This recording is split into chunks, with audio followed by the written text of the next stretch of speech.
너무나 아름답고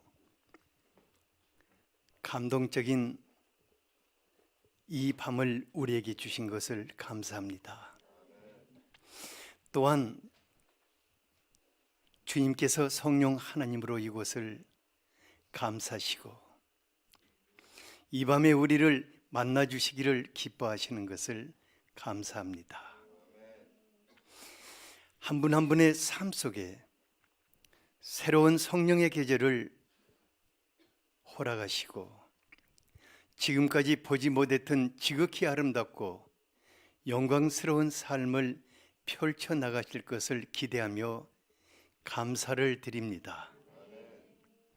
또한 이 밤이 지난 모든 밤보다 더 아름답고 더 복된 밤이 되게 하실 것을 감사를 드립니다. 사랑하는 성령 하나님, 당신은 지금까지 우리 안에 함께하여 오셨고 우리에게 필요한 것을 공급해 주셨고 또 우리 한 사람 한 사람의 삶 속에 같이 해 오셨습니다. 이 밤은 당신과 우리 모두에게 매우 특별한 밤인 줄 압니다. 당신을 기대하겠습니다. 예수 그리스도 이름으로 기도하였습니다. 아멘. 열왕기하 2장 1절에서 14절까지 같이 한번 읽죠.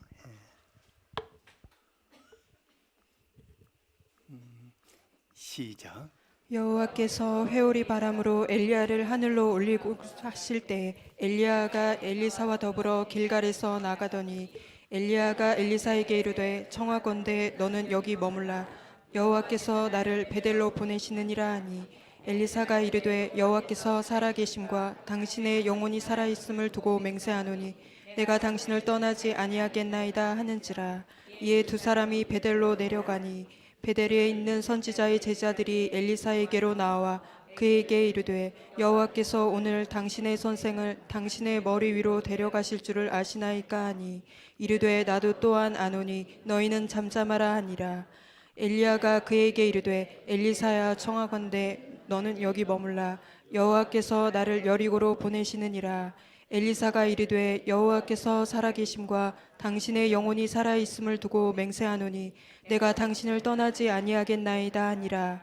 그들이 여리고에 이르매 여리고에 있는 선지자의 제자들이 엘리사에게로 나와 이르되 여호와께서 오늘 당신의 선생을 당신의 머리 위로 데려가실 줄을 아시나이까 하니 엘리사가 이르되 나도 아노니 너희는 잠잠하라. 엘리야가 또 엘리사에게 이르되 청하건대 너는 여기 머물라 여호와께서 나를 요단으로 보내시느니라 하니 그가 이르되 여호와께서 살아계심과 당신의 영혼이 살아있음을 두고 맹세하노니 내가 당신을 떠나지 아니하겠나이다 하는지라. 이에 두 사람이 가니라. 선지자의 제자 50명이 가서 멀리 서서 바라보매 그 두 사람이 요단가에 서 있더니 엘리야가 겉옷을 가지고 말아 물을 치매 물이 이리저리 갈라지고 두 사람이 마른 땅 위로 건너더라. 건너매 엘리야가 엘리사에게 이르되 나를 내게서 데려감을 당하기 전에 내가 내게 어떻게 할지를 구하라. 엘리사가 이르되 당신의 성령이 하시는 역사가 갑절이나 내게 있게 하소서 하는지라. 이에 내가 그러나 나를 내게서 데려가시는 것을 내가 보면 그 일이 내게 이루어지려니와 그렇지 아니하면 이루어지지 아니하리라 하고 두 사람이 길을 가며 말하더니 불수레와 불말들이 두 사람을 갈라놓고 엘리야가 회오리 바람으로 하늘로 올라가더라. 엘리사가 보고 소리 지르되 내 아버지여 내 아버지여 이스라엘의 병거와 그 마병이여 하더니 다시 보이지 아니하는지라. 이에 엘리사가 자기의 옷을 잡아 둘로 찢고 엘리야의 몸에서 떨어진 겉옷을 주워 가지고 돌아와 요단 언덕에 서서 엘리야의 몸에서 떨어진 그의 겉옷을 가지고 물을 치며 이르되 엘리야의 하나님 여호와는 어디 계시나이까 하고 그도 물을 치매 물이 이리저리 갈라지고 엘리사가 건너니라. 아멘. 아멘. 근데 참 이상하죠? 여기가 이렇게 쫙 비어가지고 저 마치 요단강이 쫙 갈라져서 저 바닥이 드러난 것 같아요. 이쪽으로 약간 한 사람씩만 이렇게 오세요. 예. 뭐 다 올 필요는 없어요. 그냥.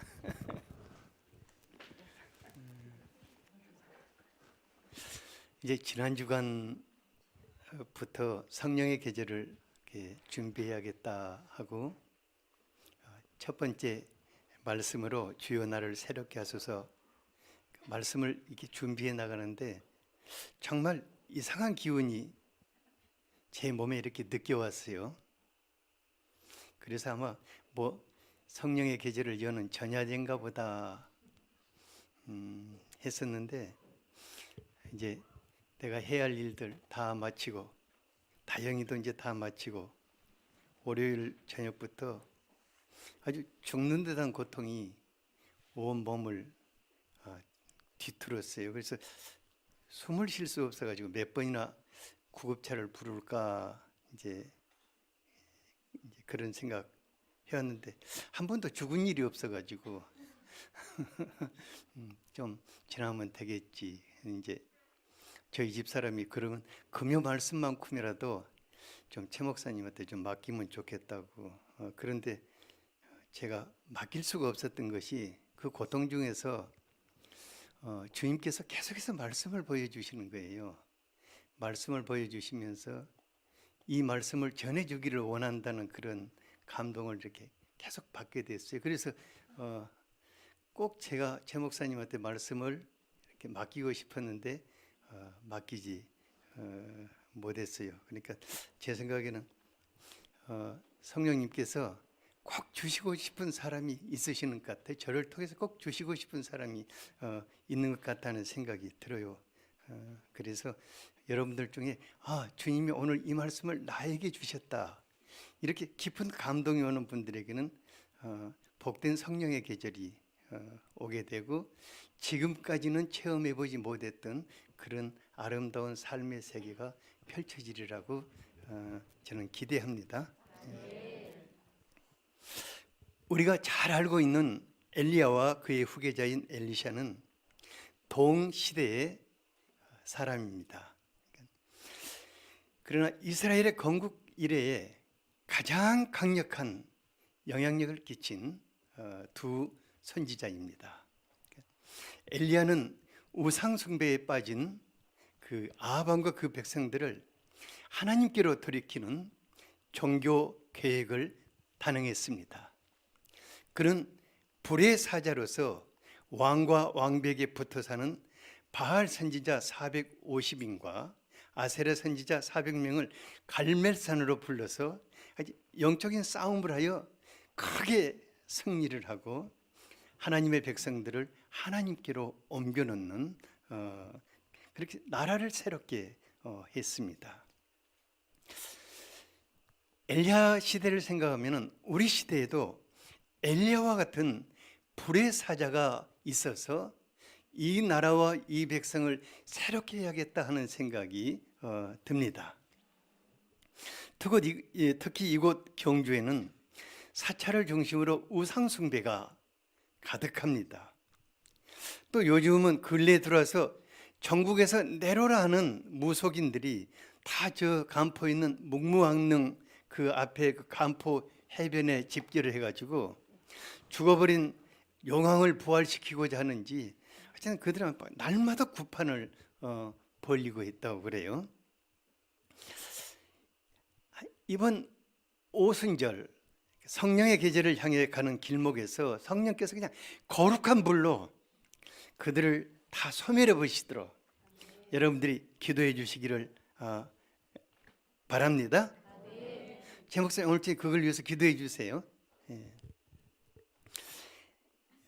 엘리샤는 또 엘리야와는 달리 기근과 갖가지 재앙과 고통 속에서 살고 있는 피폐해진 백성들의 삶을 돌아보고 회복시키는 일을 했습니다. 그런데 그 엘리샤는 열왕기상 19장 19절에서 21절까지를 보면은 선지자 학교 출신이 아니고 아주 농사꾼이었어요. 네, 농사꾼이었는데 대농의 아들로서 밭을 갈다가 기름 부음 그 하나님께 선지자로서 부름을 받게 되었습니다. 그러니까 그는 선지자가 될 수 있다는 꿈을 꾸지 않은 사람이었어요. 그때 어떤 사건이 있었는가? 19절을 같이 한번 읽어볼까요? 예. 아닌데 열왕기 하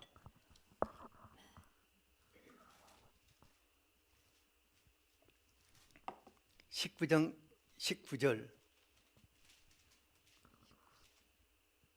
내가 잘못했나? 열왕기하 19장 19절 맞아요?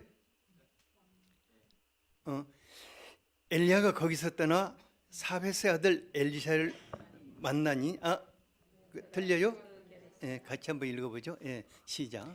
엘리야가 거기서 떠나 사밧의 아들 엘리사를 만나니 그가 12겨리소를 앞세우고 밭을 가는데 자기는 12째 겨리소와 함께 있더라. 엘리야가 그리로 건너가서 겉옷을 그의 위에 던졌더니 예, 거기까지. 그러니까 그 집이 얼마나 큰 대농이었냐면 두 마리씩으로 엮여진 12결의 소가 밭을 갈 정도로 굉장히 큰 농사집의 아들이었던 것 같아요. 그리고 그는 맨 마지막 소를 몰고 가고 있었습니다. 근데 참 놀라운 것은 그가 비록 농사꾼이지만은 마치 애비된 사람 같이 영적인 갈망이 아주 대단한 사람이었습니다. 엘리야가 그에게 겉옷을 던져주자 그는 그냥 갈등하지 않고 부모에게 작별 인사를 한 후에 자기와 오랜 세월 함께 농사 일을 해오던 소 2마리를 그냥 잡아버렸어요. 그리고 농기구를 뗄감으로 해서 그 소고기 요리를 준비해 가지고 백성들에게 다 먹인 후에 엘리야 뒤를 따라갔어요. 그러니까 엘리샤가 처음부터 백성들에게 뭔가를 해주고자 하는 마음이 많았던 사람인 것을 알 수 있습니다. 하지만 마음은 그렇지만은 한 시대에 강력한 영향을 끼치던 불의 사자 엘리야의 뒤를 잇는 후계자가 된다는 것은 쉽지 않았을 것입니다. 엘리샤가요 지난 수년 동안 엘리야에게 부름을 받고 그 뒤를 따라가면서 지난 수년 동안 엘리야 곁에서 그가 하고 있는 사역을 지켜보았습니다. 그는 말만 불의 사자가 아니라 직접 하늘에 불을 내려서 아합왕이 보낸 그 군사들을 물리쳐버리기도 하고 바알과 아세라 선지자들을 진멸하는 것도 지켜보았습니다. 그러니까 그 엘리샤의 스승인 엘리야의 영역과 그의 믿음과 그가 행하는 그 사역은 정말 놀라운 것이었습니다. 그는 도저히 접근할 수 없는 것이었죠. 그런데 안타깝게도 그 엘리야의 시대가 끝나가는 것을 알게 되었습니다. 1절을 같이 한번 읽어보죠. 예. 시작. 1절 시작. 여호와께서 회오리 바람으로 엘리야를 하늘로 올리고자 하실 때 엘리야가 엘리사와 더불어 길갈에서 나가더니 엘리야가 선지자로서 자신의 생애를 마무리할 때가 왔음을 알고 엘리샤만을 데리고 여행을 떠나고자 했습니다. 그러니까 당시 길갈과 베델과 여리고에는 선지자 지망생들이 훈련하는 선지자 학교가 있었어요. 그러니까 어쩌면 엘리야가 이곳을 차례로 방문하면서 마지막 고별 인사를 하고 싶었을지 모릅니다. 그런데 엘리야가 갑자기 엘리샤에게 길갈에 머물라고 그래. 너는 이제 더 이상 오지 마. 이곳에 머무르라. 이 길갈 선지자 학교에 머무르라. 그리고 하나님이 자기를 베델로 보내시겠다고 하였습니다. 이때 엘리샤가 얼마나 당황했겠어요? 두 가지 생각하기 쉬웠을 것 같아요. 하나는 어쩌면 엘리야가 나를 바로 그곳에 총책임자로 맡기지 않는가 하는 그런 생각도 할 수 있었을 거고, 왜 이런 거 하고 여러 가지 생각을 할 수가 있었을 것입니다. 그런데 엘리샤가 그때 어떤 대답을 했습니까? 2절을 같이 한번 읽어보죠. 예.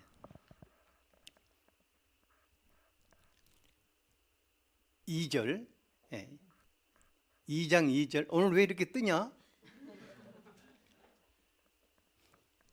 예, 시작. 엘리야가 엘리사에게 이르되 청하건대 너는 여기 머물라 여호와께서 나를 베델로 보내시느니라 하니 엘리사가 이르되 여호와께서 살아계심과 당신의 영혼이 살아있음을 두고 맹세하노니 내가 당신을 떠나지 아니하겠나이다 하는지라. 예. 이에 두 사람이 베델로 내려가니. 그 띄우는 것을 정신 바싹 차리고 띄우세요.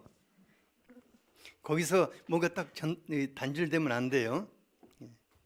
그러니까 똑같은 말을 여기서 하는 것이 아니라 엘리야는 베델에 가서도 또 그렇게 얘기하고, 여리고에 가서 이렇게 얘기하고, 또 요단을 건너면서도 같은 말을 하는 거예요. 그러니까 엘리샤를 뭔가 이렇게 떼어놓고자 하는지, 아니면 네가 더 강한 갈망을 가지라고 이렇게 하는지, 어쨌든 간에 엘리샤를 여기 떼어놓고자 하는 이런 말을 한 거예요.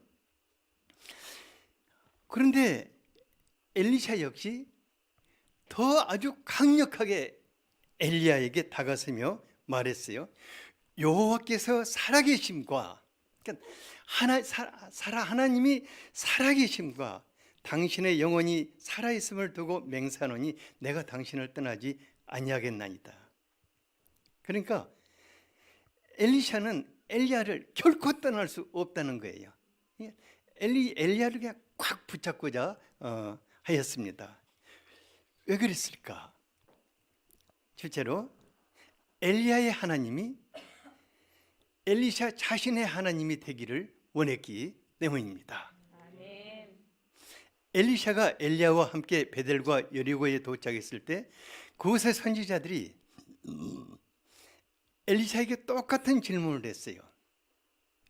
베델에 있는 선지자의 제자들이 엘리샤에게 나와 그에게 이를 때 여호와께서 오늘 당신의 선생을 당신의 머리 위로 데려가실 것을 아시나이까?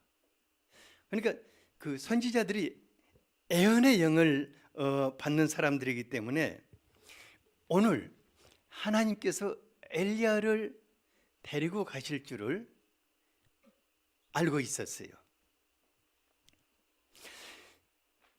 어쩌면은 그들 모두가 이제는 엘리야 시대가 끝났구나 생각하며 엘리샤를 바라보면서 많은 염려를 했을 것입니다. 왜냐하면 당시만 해도 엘리야와 엘리샤는 비교할 수가 없는 사람이었습니다.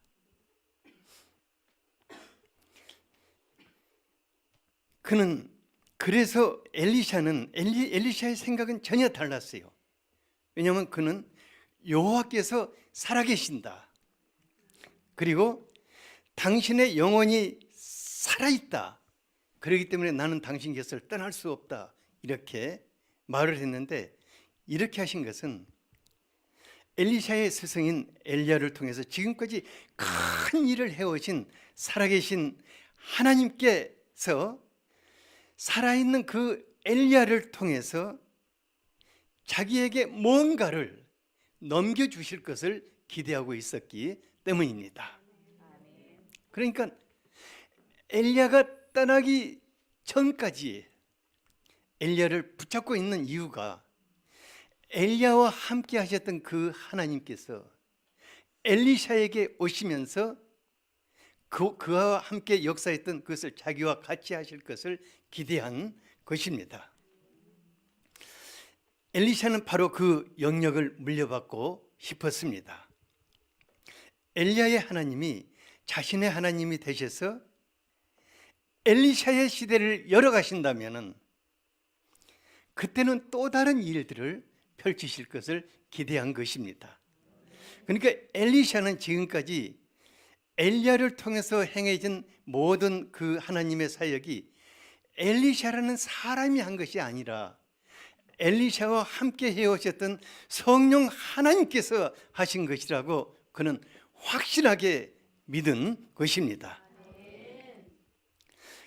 엘리샤는 자신이 갈망하고 있는 것이 이루어지기 전에는 결코 엘리야를 떠날 수가 없었습니다. 이것이 바로 영적인 갈망인 것입니다. 영적인 갈망이 무엇입니까? 어느 날 갑자기 감동이 왔을 때 뭔가를 부르짖어 기도하는 것이 영적인 갈망이겠습니까? 물론 그것도 영적인 갈망의 시작일 것입니다. 하지만 영적인 갈망이란 하나님께서 내게 보여주시는 것을 내게 이루어지기 전에는 결코 물러서지 않는 것이 영적인 갈망일 것입니다. 왜냐하면 내게 보여주신 이도 하나님이시고 그것을 이루어 가실 분도 하나님이시기 때문입니다. 19장 열왕기상 19장 19절 조금 전에 봤죠. 보면 하나님께서 엘리야를 통해서 엘리샤를 부르실 때 엘리야의 겉옷을 그에게 건너 주었어요. 이는 엘리야의 뒤를 이어 엘리야의 시대를 열어가겠다는 암시일 것입니다.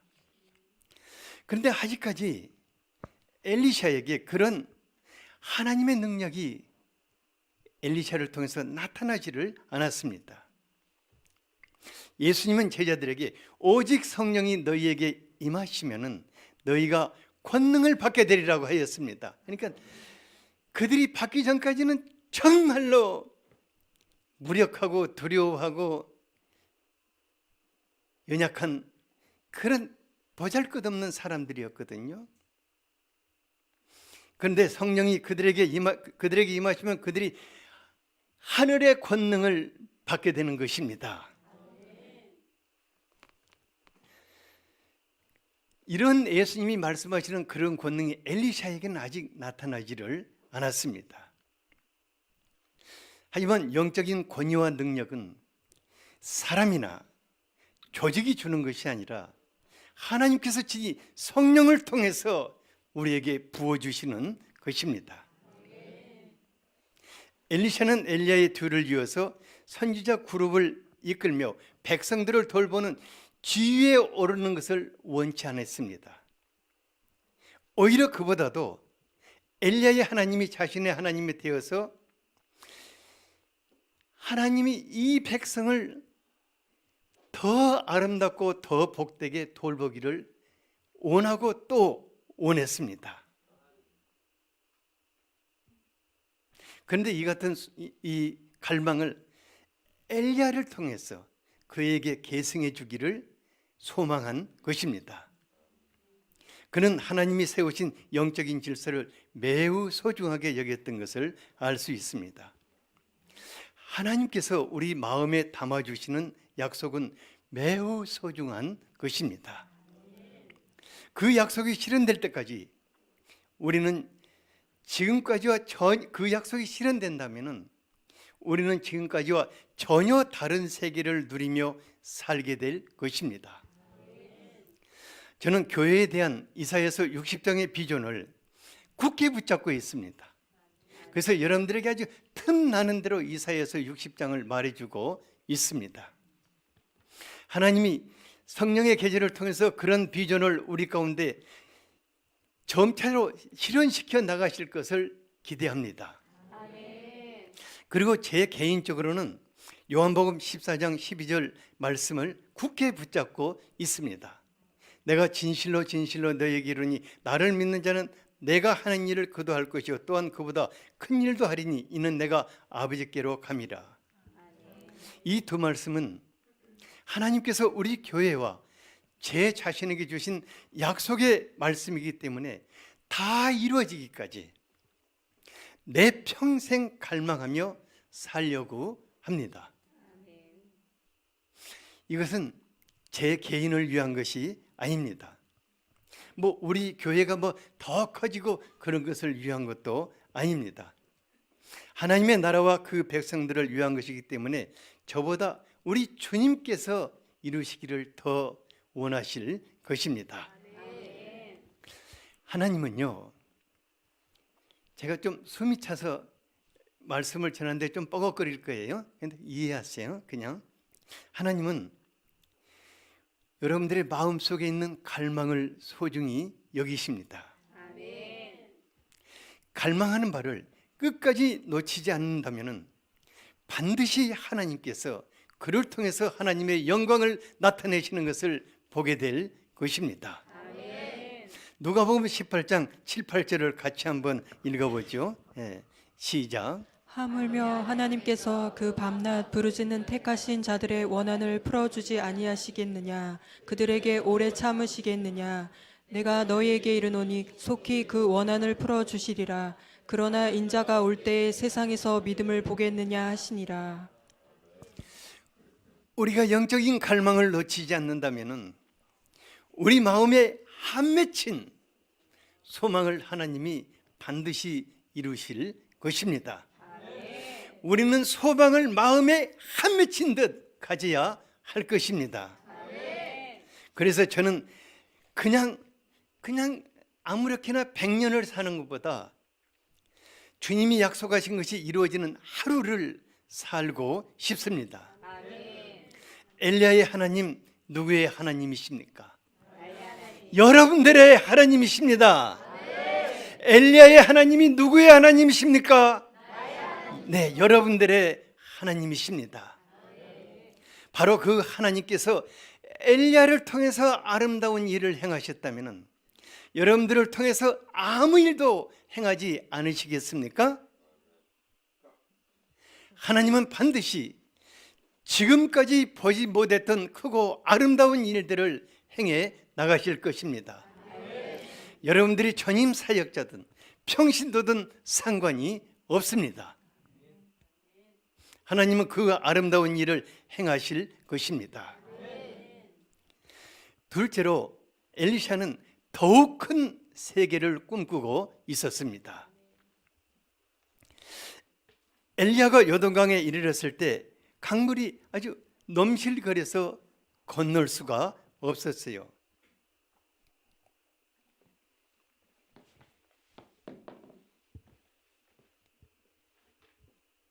그때 엘리야가 전혀 당황하지 않고 자기의 겉옷을 벗더니 둘둘 말아가지고 강물을 치니까 강물이 이제 쫙, 여기 이제 다시 메꿔졌네. 쫙 이렇게 갈라지는 거예요. 그러니까 강 밑바닥이 그냥 그 메마른 땅으로 되어서 건너가게 되었어요. 근데 강둑에 이르러서 엘리샤가 엘리야에게 야, 네가 나에게 뭘 구하고 싶은데 그렇게 그냥 거머리같이 딱 붙어갖고 따라오냐고 이렇게 물어봤어요. 그가 뭘 구했습니까? 구절을 같이 한번 읽어보죠. 시작. 건너매 엘리야가 엘리사에게 이르되 나를 내게서 데려감을 당하기 전에 내가 내게 어떻게 구할지를 구하라. 엘리사가 이르되 당신의 성령이 하시는 역사가 갑절이나 내게 있게 하소서 하는지라. 아니 어떻게 이런 말을 할 수 있을까? 당신의 성령이, 그러니까 엘리야의 성령이 지금까지 해온 역사에 갑절이나 내게 있게 하소서. 어떻게 자신의 스승에게 차마 이런 말을 털어놓을 수 있을까?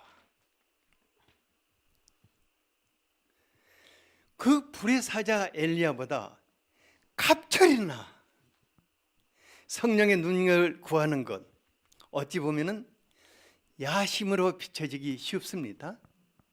하지만 여러분들은 이런 소원을 하나님께 부르실 수 있어야 합니다. 여러분들이 지금까지 보아온 가장 영적인 사람보다 오 주여 저 사람보다 갑절이나 더 있게 하소서, 이런 소원을 하나님께 드릴 수 있어야 할 것입니다.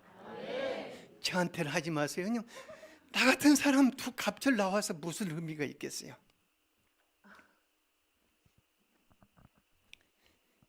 이 같은 소원은 엘리샤의 야심이 아니었습니다. 자기 백성을 돕고자 하는 아주 절박한 자기의 기도였습니다. 엘리야가 목숨을 걸고 종교 개혁을 이루었지만 그 백성들의 삶은 여전히 피폐하고 피폐해져서 대책이 없었어요. 아무런 대책이 없었어요. 엘리샤는 삶이 무너지고 굶주리고 병들고 갖가지 문제에 고통하는 백성들을 돌보면서 그들의 삶을 회복시켜주고 싶었어요. 그러니까 엘리야의 시대가 종교 개혁을 하고 나라를 새롭게 하는 시대였다면 그 뒤를 이어서 엘리샤는 그 백성들을 살게 하는 그런 사역을 하고 싶었습니다. 이것은 아무도 할 수 없었습니다. 엘리야와 함께 하셨던 그 성령님이 자기와 함께 하시면서 해 나가셔야 할 사역이었습니다. 그래서 엘리샤는 당신의 성령이 하시는 역사가 갑절이나 내게 있게 하소서라고 간청한 것입니다. 그러니까 엘리샤는 엘리야와 함께 하셨던 성령의 역사를 계승해서 또 다른 더 큰 세계를 열고 싶었습니다. 엘리샤의 갈망은 너무나 소중한 것입니다. 거의 대부분의 하나님의 사람들은 믿음의 선배들의 그 성령의 역사하심을 계승하여 발전시켜 나가지를 못하는 것을 볼 수 있습니다. 하나님의 역사는 성령께서 함께 행하시는 일들을 계승하여 갑절이나 더 크고 넓혀가는 역사인 것입니다. 그래서 예수님도 그 제자들에게 내가 하는 일을 너희도 할 것이요 이보다 더 큰 것을 하리라고 말씀하신 것입니다. 하나님은 이런 사람들을 통해서 또 다른 세계를 열어가시며 하나님의 영광을 나타내시는 것입니다. 하지만 이런 일은 엘리야 자신이 할 수 없어서 엘리샤의 주문으로 인해서 아주 난처해졌어요. 그런데 엘리야가 생각하니까 아니다. 하나님께서 엘리샤의 하나님이 되실 때 능히 그의 갈망을 이루실 것을 기대했습니다. 그래서 뭐라고 대답했습니까? 10절을 같이 한번 읽어보죠. 시작. 이르되 내가 어려운 일을 구하는도다. 그러나 나를 내게서 데려가시는 것을 내가 보면 그 일이 내게 이루어지려니와 그렇지 아니하면 이루어지지 아니하리라 하고. 이 말은 어쩌면은 엘리샤로 하여금 마지막 순간까지 자기를 꼭 붙들라. 그러니까 엘리샤 곁에 꼭 붙어 있으면은 하나님이 엘리야를 데려가시는 것을 볼 수 있습니까? 없습니까? 볼 수 있죠. 그러니까 하나님이 나를 데려가시는 것을 네가 보는 순간까지 내 곁에 있으라 그 말일 것입니다. 하나님은 엘리샤의 갈망을 저버리지 않았습니다. 두 사람이 대화를 하고 나누면서 길을 가고 있을 때 하늘에서 갑자기 불수레와 불말이 내려와서 두 사람을 가르더니 엘리야를 회리바람으로 확 휩쓸고 하늘로 올라갔습니다. 엘리샤는 너무너무 안타까웠어요. 왜냐하면 엘리야가 자기에게 안수기도라도 해줄 줄 알았는데 안수기도 안 하고 그냥 올라가 버렸어요. 그러니까 너무 그냥 했던 내 아버지요 내 아버지요 이스라엘의 병고와 마병이요 이제 나는 어떻게 합니까 하고 울부짖었는데 놀랍게도 엘리야는 애타게 울부짖는 영적인 아들인 엘리샤에게 자기의 겉옷을 벗어서 던져주었어요. 엘리야도 참 위대하다는 생각이 들었어요. 하나님은 엘리야의 시대를 마치고 엘리샤의 시대를 여는 성대한 유치임식 행사를 하는 대신에 엘리야의 말과 같이 하나님께서 친히 하늘의 불병거와 불말들을 보내어 엘리야를 이끌어 가시는 것을 보여주셨습니다. 그리고 엘리야의 겉옷을 엘리샤에게 입히심으로 엘리샤의 시대가 열렸다는 것을 선포하신 것입니다. 그때 엘리샤는 지금까지 자기가 있던 자기의 겉옷을 벗어서 찢어버렸어요. 그리고 던져버렸어요. 그리고 엘리야의 겉옷을 자기가 입었습니다. 그리고 엘리야가 하던 그대로 그 겉옷을 돌돌돌돌 말아가지고 요단 강물을 치면서 건너고자 할 때 요단강이 쫙 갈라지고 그 앞에 새 길이 열리게 되었습니다. 어쩌면 우리 하나님께서 엘리야의 하나님이 엘리샤의 하나님이 되셔서 그 길을 여셨다는 것을 보여주는 아주 광대한 사건일 것입니다. 성령께서 엘리샤를 통해서 갑절이 넘치는 아름답고 복된 일들을 이제 시작하셨습니다. 하나님은 엘리야 시대 때는 볼 수 없었던 일들을 엘리샤를 통해서 시작하셨는데, 가장 먼저 사마리아 지방의 물의 근원을 치료해 주셨습니다. 사마리아 지방은 언제부턴가 수질이 아주 나빠졌어요. 그래서 농산물이 결실을 하지 못했습니다. 엘리샤는 물의 근원을 치료해 주므로 농산물을 풍성하게 거둘게 하여 백성들의 삶이 펴지도록 도와주었습니다. 그리고 이스라엘을 침공한 모압군과의 전쟁을 승리로 이끌게 함으로 나라를 지켜주었습니다. 또 한 번은요, 그 선지자의 제자 중에 한 사람이 아내에게 엄청난 빚을 남겨놓고 그만 죽어버렸어요. 살 길이 없어진 그의 아내가 엘리샤에게 찾아와서 내가 이제는 어떻게 살 수가 없다. 그때 엘리샤 그 아내의 눈물을 보면서 마을에 가서 네가 할 수 있는 대로 기름병을 다 모아오라고 부탁을 했어요. 그러니까 기름병이 그 집에 가득, 그냥 그 집에 공병투성이었어요. 근데 놀랍게 성령께서 그 기름 병에다 아주 진짜 오리지널 올리브유를 가득 채워주셔서 그걸 내다 팔므로 빚을 다 갚고 살도록 해주었습니다.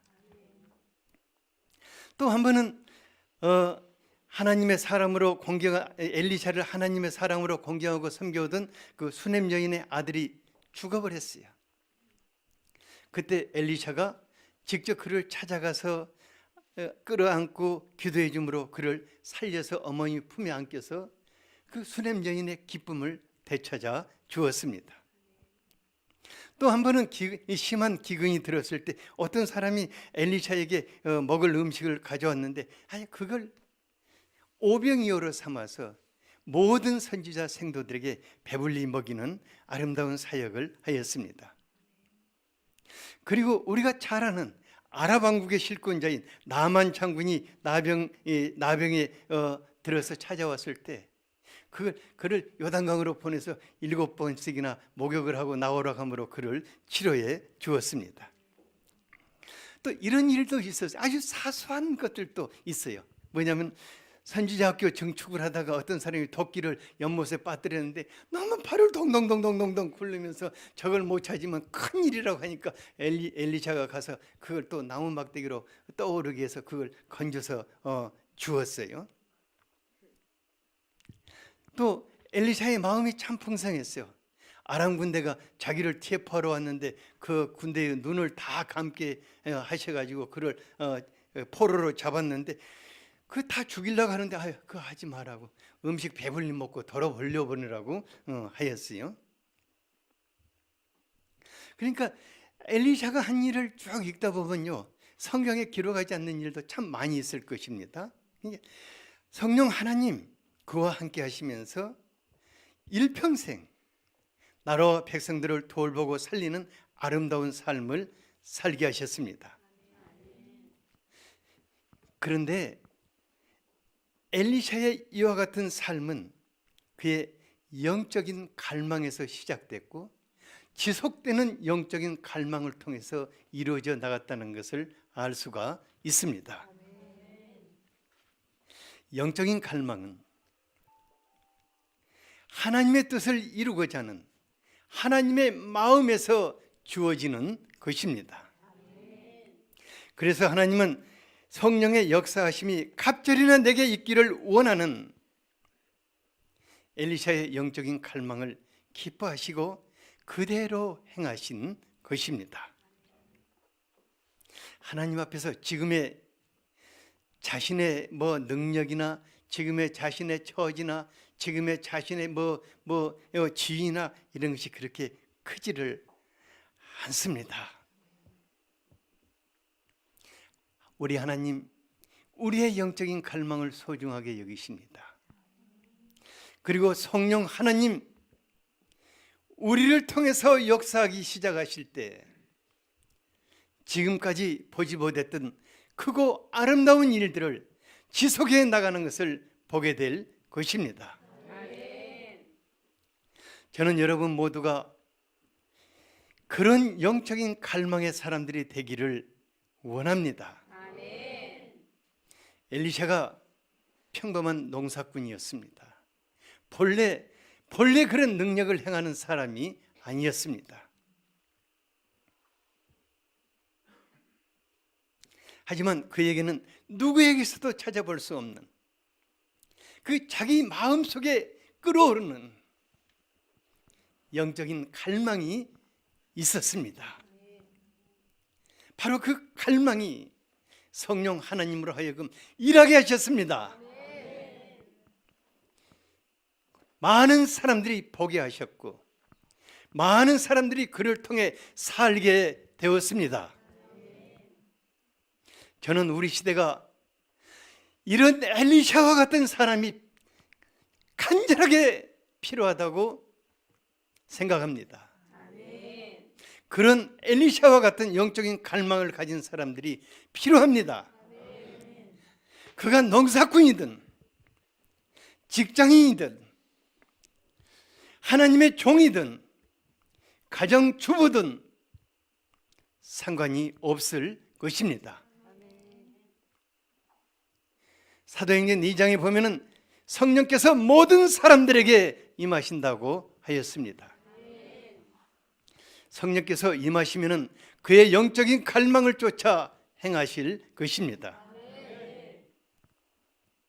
오늘 밤 우리가 엘리샤의 하나님 또 나의 하나님이 되시도록 기도해야겠습니다. 엘리샤 안에 엘리야보다 갑절이나 역사하신 그 하나님께서, 그 성령 하나님께서 내 안에 들으셔서 내 평생 나를 통해 아름다운 일을 행하시도록 갈망할 수 있게 되기를 바랍니다. 사랑하는 여러분, 영적인 갈망이 정말 소중합니다. 그래서 제가 오늘 말씀을 전할 수 없는 형편이었지만은 여러분들에게 이 말씀을 전해드리는 것입니다. 이 말씀이 여러분들의 것이 될 수 있기를 바랍니다. 간절하게 바랍니다. 잠깐 제가 기도하고 우리 최 목사님 나오셔서 기도 인도해 주시겠습니다. 사랑하는 주님,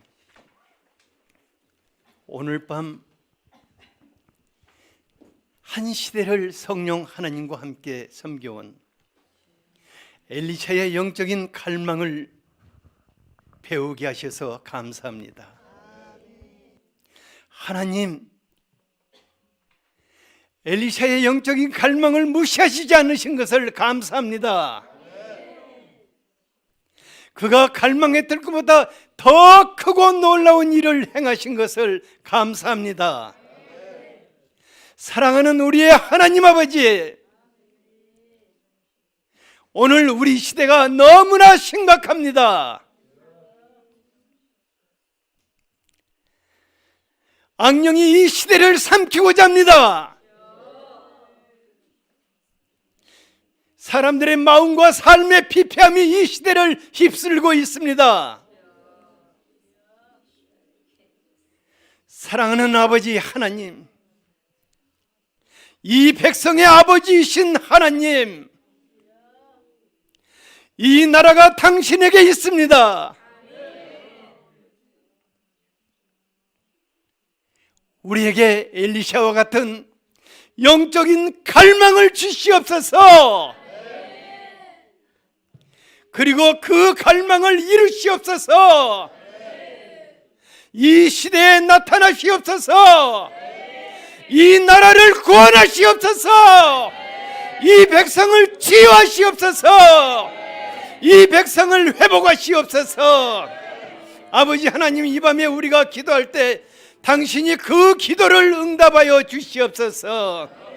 우리 시대의 엘리샤들을 이곳에서 나타나게 하여 주시옵소서. 예수 그리스도 이름으로 기도하였습니다. 아멘.